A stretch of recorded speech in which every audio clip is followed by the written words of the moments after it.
Sumulat ako sa Madiskarte Moms PH kasi nakita ko pa lang mismo yung makeover. Parang, kailangan ko to. Hindi ako teki eh. Yung pagkuha pa lang ng pictures, hindi rin ako marunong. Yung pag-post, hindi rin naman ako sanay. Yung caption, mas lalong hindi ako sanay.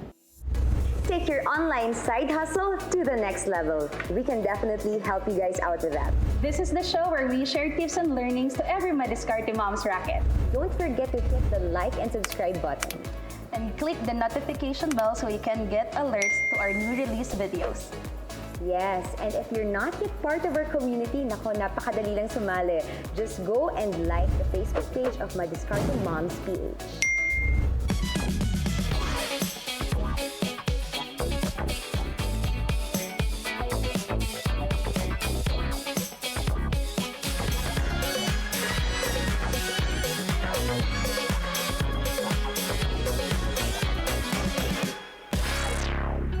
This is Roxanne montealegre-luz. And I'm MK Bertulfo, and this is Mompreneur to Wowpreneur Season 2. Yes, exciting MK. We're gonna meet a new set of mompreneurs here na ang gagawin natin, home biz makeover. Kaya naman exciting yan. Aside from our mompreneur, syempre may mga makakasama din tayong experts para tulungan sila at i-guide sa mga businesses nila. Siyempre, hindi pwedeng mawala ang PLDT Home Biz na kasama natin para complete yung mga tools natin sa pagpapalago ng negosyo at siyempre, sama-sama po tayo mga mompreneurs aasenso.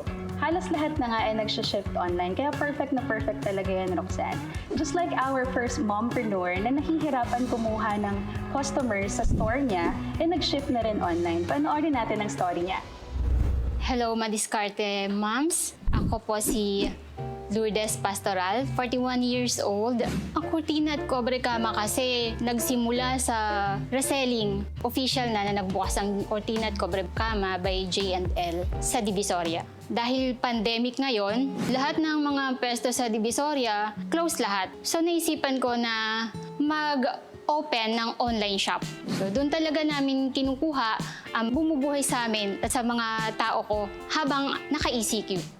Sumulat ako sa Madiskarte Moms PH kasi nakita ko pa lang mismo yung makeover. Parang, kailangan ko to. Hindi ako teki eh. Yung pagkuha pa lang ng pictures, hindi rin ako marunong. Yung pag-post, hindi rin naman ako sanay. Yung caption, mas lalong hindi ako sanay. Madiskarte Moms PH, sana po matulungan ninyo ako. Mga ka-mompreneurs, kasama nga natin ngayon si Mommy Des. Di ba, MK, kanina, napakinggan natin yung kwento ni Mommy Des. So, ano po ba yung nagmo-motivate sa inyo? Bakit ito pinapagpatuloy nyo pa rin kung ganun yung sitwasyon? Kahit dalawa pa lang yung tao ko, umaasa na sila sa amin eh. Nakadepende na talaga yung pamumuhay nila sa kikitain nila sa amin. Kaya hindi kami pwedeng tumigil na. Ngayon, Mami, gusto namin malaman kung ano yung mga challenges mo sa business mo. May physical store ka nga pero konti lang naman ang pumupunta. So kailangan mo talaga online. Yun yung gusto kong matutunan, yung kung paano ko i-deliver sa mga tao. Yung sa picture pa lang, nakikita na nila yung quality. Wow na kagad. Wow na kagad. Gusto ko na kagad na mag-order. Gusto ko nang bumili ka agad-agad. Kaya ngayon, Mami Des, huwag ka mag-alala kasi tutulungan ka namin dyan. So, ang question ko ngayon, mga ka-mompreneurs, ready ka na ba, Mommy Des? Ready na ready. Ngayon nga, matututunan na natin kung paano ba natin mas palalabasin yung ganda ng produkto mo. Kasi we want to show din na quality yung products at syempre, we have to get the best product shots.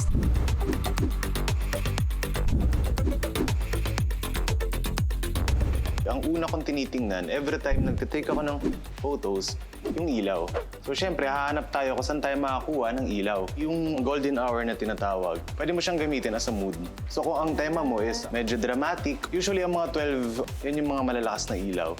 Pwede mo siyang gamitin nang hindi ka na gumagamit ng artificial light. Pangalawa is the props. So yun, hindi siya pwedeng mawala pagdating sa product photography. Kasi nag-a-add siya talaga ng character. Yung mga props din natin, dapat nagre-relate din siya dun sa subject. Iwasan din natin ang pag nasobrahan tayo ng props. Kasi mawawala yung focus sa subject. It's not just about when you take shots, it's also when you display and even when you pack your items. Ang star lagi is the product.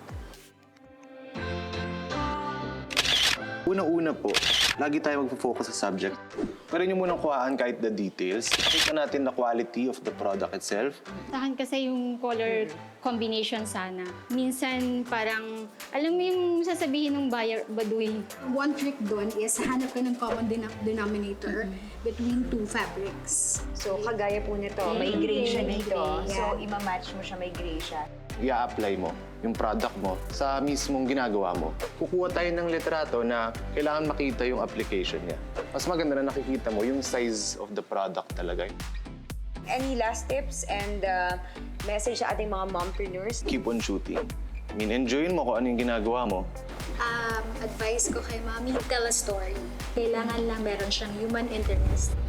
Hi, Mami Des! Aayusin natin ang online page mo para mas maging attractive at customer-friendly. Ngayon, nandito na tayo sa business page mo.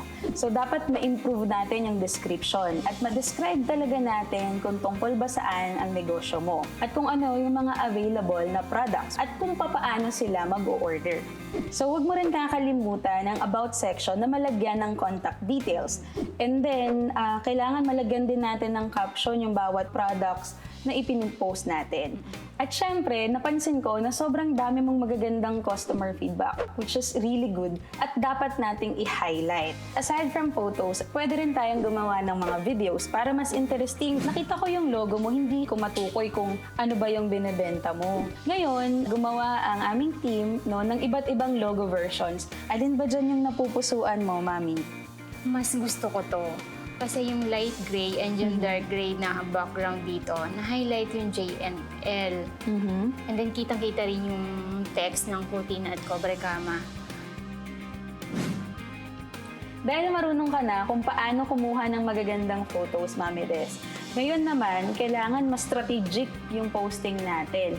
Every month, pwede tayong mag-post depende sa theme. Pwede rin depende sa kulay, no? O kaya sa patterns. Meron akong sinusundan na color of the year. Yung mas magandang i-post. Wow, Kasi nako. mas sure na ako na mas bebenta yun. Alam nyo, mga ka-mompreneurs, ang gusto ko talaga ma-share dito at ma-introduce sa inyong lahat ay ang aking business partner. At yan ang PLDT Home Biz Ka-Asenso Plan. Paano kaya kami matutulungan? Kailangan natin mabilis tayo sumagot sa ating mga customers. Diyan makakatulong si PLDT Home Biz. Up to 60 Mbps yan. Meron ka pang backup na Wi-Fi. So, maka-engage ka agad sa mga customers mo, di ba? Sobrang sulit ito because meron ka pang unlimited calls to TNT, Smart, PLDT. So, sa dami ng kausap nyo, lalo na ngayon, nag-rebrand kayo, I'm sure masasulit nyo yan. Kasi ang gusto talaga ni PLDT Home Biz is for all of us to master our businesses at home and of course, earn better. Ready na nating i-reveal ang renovated home business ni Mompreneur Des. At eto na nga, updated na rin ang bagong logo. Wow. Minatch natin to para sa nature ng business ni Mompreneur Des. Ang maganda dyan, yung logong na yan, Mommy, and na-incorporate din natin dito sa ating packaging. O, Yes, di ba? ayan, ganda. Mga ka-mompreneur, talaga mapapawaw ka dito. Bukod dyan, Mami Des, na-update na rin natin ang iyong Facebook page. Optimize na pati yung description at ang branding at yung mga photos na kinunan mo with our experts, pwedeng-pwede mo na rin gamitin. There's more, Mommy Des. And this one, para talaga namang lumago yung negosyo mo. So, surprise! Meron kang PLDT Home Biz Ka-Asenso Plan. Thank you, thank you. Nakikita ko meron ng inquiries. Nakakatuwa, di ba? Pagka-change agad ng logo, di ba? Iba agad yung effect niya. Oo. Yung cover photo mo pa lang, talagang nakakuha ka na agad ng customers. Congratulations, Mami Des! Dahil sa business makeover mo from Mompreneur, ikaw na ay Wowpreneur! And of course, sa mga mompreneurs natin dito, I hope you guys got inspired by the story of Mom Des. For tips and suggestions, please comment down below and don't forget to like and share this video para mas makapag-inspire pa tayo ng mas maraming mompreneurs. Please subscribe and also click the notification bell para pag meron kaming bagong episodes, updated kagad kayo. And if you haven't joined yet our Madiskarte Moms PH community on Facebook, please join our community. It's growing at malay nyo, kayo na ang next na mompreneur na maging wowpreneur dito. This is Roxanne Montealegre-Luz. And I'm MK Bertulfo, and see you next time on Mompreneur to Wowpreneur Season 2!